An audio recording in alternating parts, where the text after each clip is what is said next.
to another Don't Know Much About Minute.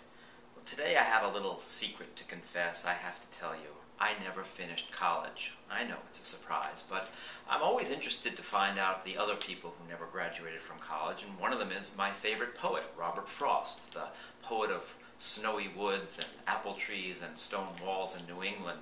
In fact, though, Frost didn't come from New England. He was born in San Francisco. But he went to Dartmouth and he went to Harvard, but never finished either.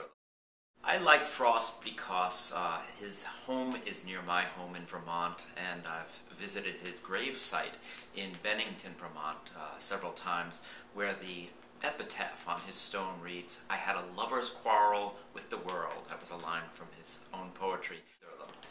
Frost also was the first poet ever invited to speak at a presidential inauguration by John F. Kennedy in 1961. It was a snowy day, and it was in fact so snowy that they thought the ceremony would have to be canceled.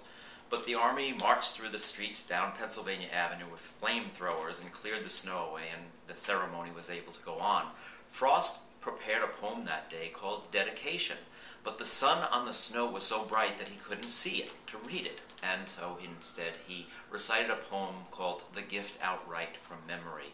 Later on, he gave the written poem to Mrs. Kennedy, and she had it framed for John Kennedy. Now, some of you might think that reading poetry is punishment. I don't think so. I think that poetry, great books, can change us. We read for lots of reasons: pleasure, escape, to learn things. But sometimes we read because we want the truth, and we know the truth can change us. So tonight, when you go home, maybe you should just pick up a book of poetry and read a poem and see if that changes you.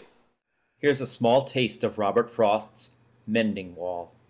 Something there is that doesn't love a wall, that sends the frozen ground swell under and spills the upper boulders in the sun, and makes gaps even two can pass abreast.